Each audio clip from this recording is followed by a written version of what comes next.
Mitä metsätila oikeastaan maksaa? Onko sen arvo puuston määrä kerrottuna puun hinnalla? Onko oikea arvo naapurikunnassa tehdyn metsätilakaupan hehtaarihinta? Vai riittääkö arvoksi verkkolaskurin antama luku? Lyhyt vastaus on, ettei mikään näistä yksinään kerro metsätilan käypää arvoa. Tervetuloa Metsäomaisuuden äärellä podcastiin.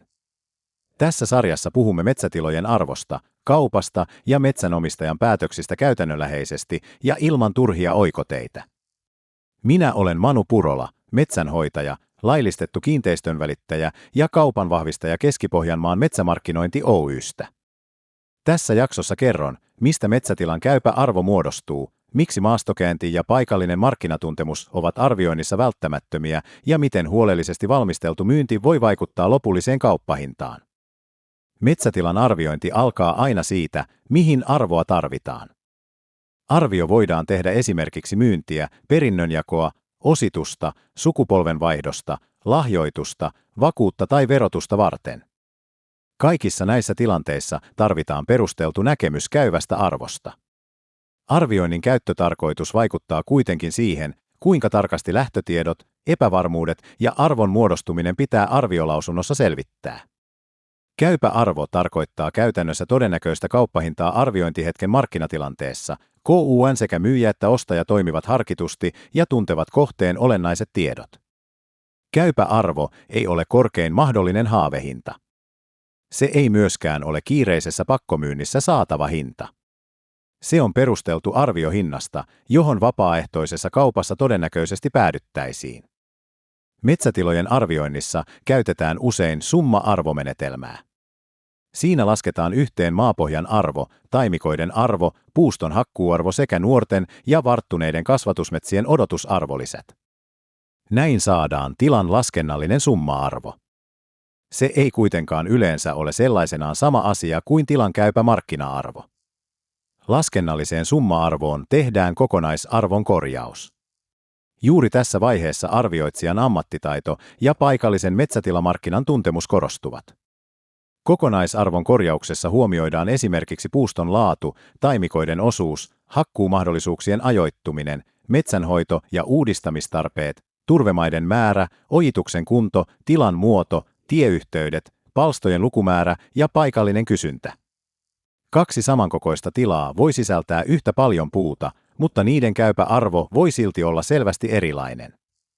Toisella tilalla voi olla hyvä tieyhteys, yhtenäinen palsta ja lähivuosina hakattavaa laadukasta tukkipuuta. Toinen tila voi koostua hajanaisista palstoista, sisältää paljon metsänhoitotarpeita ja sijaita vaikean kulkuyhteyden takana. Pelkkä puuston kuutiomäärä ei kerro näistä eroista. Luotettava metsäarvio edellyttää yleensä maastokäyntiä. Suomessa on paljon hyvää sähköistä metsävaratietoa, ja se antaa arvioinnille hyödyllisen lähtökohdan. Sähköinen aineisto ei kuitenkaan ole erehtymätön eikä aina ajantasainen. Tilalla on voitu tehdä hakkuita tai metsänhoitotöitä aineiston laatimisen jälkeen. Myrsky, lumi, hyönteiset tai muut metsätuhot ovat voineet muuttaa puustoa. Myös puulajisuhde, puuston laatu tai taimikon kunto voi poiketa sähköisen aineiston tulkinnasta. Maastossa nähdään lisäksi asioita, joita taulukko tai kartta ei kunnolla osoita. Tällaisia ovat esimerkiksi märkyys, kivisyys, korjuukelpoisuus, ajourat, ojien kunto, tiestön todellinen kunto, rajojen havaittavuus ja puuston laatu. Hyvältä näyttävä puusto ei välttämättä ole laadultaan hyvää tukkipuuta. Vastaavasti sähköisessä aineistossa vaatimattomalta näyttävä metsikkö voi maastossa osoittautua arvioitua paremmaksi. Drone-kuvaus täydentää maastossa tehtävää arviointia. Ilmakuvista voidaan hahmottaa palstan rakenne, hakkuualueet, taimikot, eri kehitysluokat, ojitukset, tiet ja mahdolliset poikkeamat. Drone ei korvaa metsäammattilaisen maastotyötä. Se auttaa tarkastelemaan kokonaisuutta ja tekee havainnoista kattavampia. Samalla drone-kuvat auttavat mahdollista ostajaa ymmärtämään, mitä hän on ostamassa. Metsäarvio ei kuitenkaan synny vain metsässä. Laskennallinen arvo pitää suhteuttaa toteutuneisiin metsätilakauppoihin ja arviointihetken kysyntään. Hehtaarihinta on karkea vertailuluku. Se voi johtaa harhaan, koska taimikkovaltainen tila ja uudistuskypsää metsää sisältävä tila eivät ole vertailukelpoisia vain pinta-alan perusteella. Myös tilan kauppahinta puukuutiometriä kohti on hyödyllinen tunnusluku, mutta sekään ei huomioi kaikkea.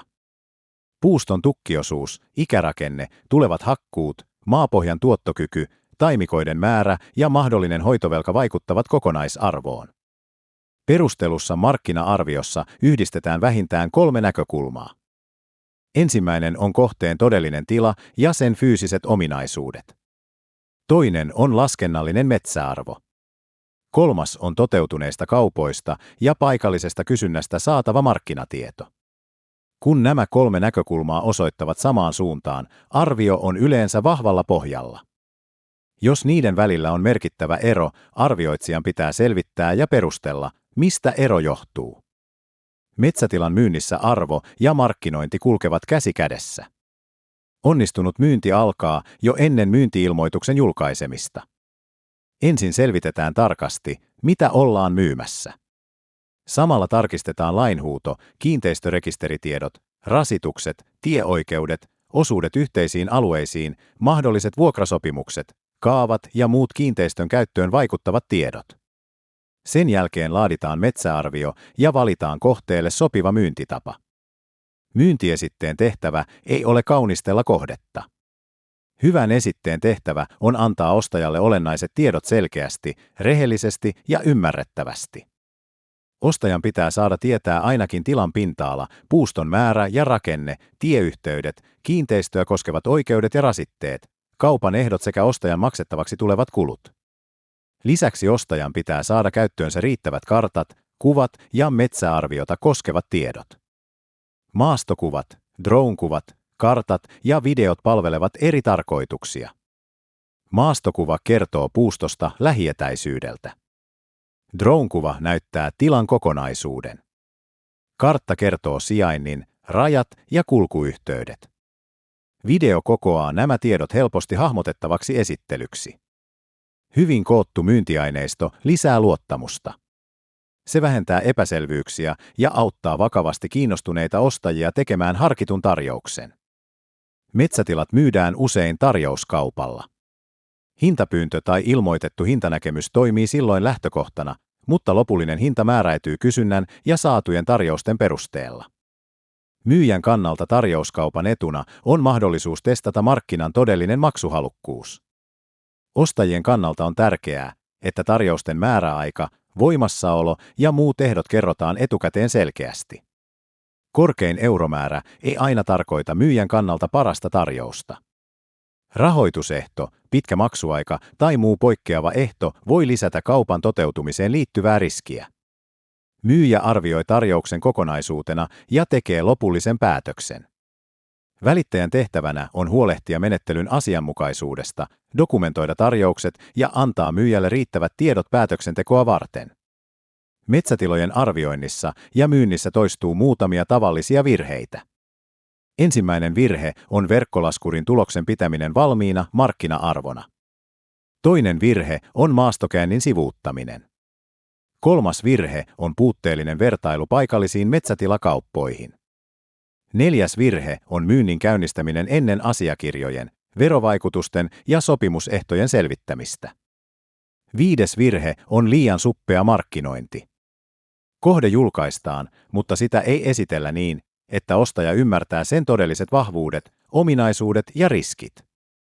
Näiden virheiden seurauksena tila voidaan hinnoitella liian alas, jolloin myyjä voi menettää rahaa. Tila voidaan hinnoitella myös liian korkealle, jolloin myyntiaika pitenee, ostajien kiinnostus vähenee ja kohde menettää uutuusarvonsa markkinoilla. Oikea lähtöhinta ei tarkoita mahdollisimman alhaisen hinnan tavoittelua. Se tarkoittaa sellaista hintaa ja myyntitapaa, jotka synnyttävät riittävää kilpailua ja antavat myyjälle hyvän päätöksentekotilanteen. Metsätila ei ole vain hehtaareja eikä puukuutioita. Sen arvo muodostuu nykyisestä puustosta, tulevasta kasvusta, maapohjasta, saavutettavuudesta, oikeuksista, velvoitteista ja paikallisesta kysynnästä. Siksi luotettava metsätilan arvio syntyy laskennan, maastohavaintojen ja markkinatiedon yhdistelmästä. Keski-Pohjanmaan metsämarkkinointi Oy on auttanut asiakkaita puukaupan, metsätilojen, maatilojen ja muun maaomaisuuden arvioinnissa ja luovutuksissa vuodesta 1993 lähtien. Teimme metsäarvioita maastokääntien, sähköisten metsävaratietojen, kiinteistöasiakirjojen ja drone-kuvauksen perusteella. Tarvittaessa hoidamme myös myynnin suunnittelun, markkinoinnin, tarjousmenettelyn ja kaupan asiakirjat. Jos pohdit metsätilasi arvoa, myyntiä, sukupolvenvaihdosta tai muuta omistusjärjestelyä, vaihtoehdot kannattaa selvittää ennen lopullista päätöstä. Lisätietoa palveluistamme ja myynnissä olevista kohteista löydät osoitteesta metsämarkkinointi.fi. Minä olen Manu Purola. Kiitos, että kuuntelit. Palataan metsäomaisuuden äärelle seuraavassa jaksossa.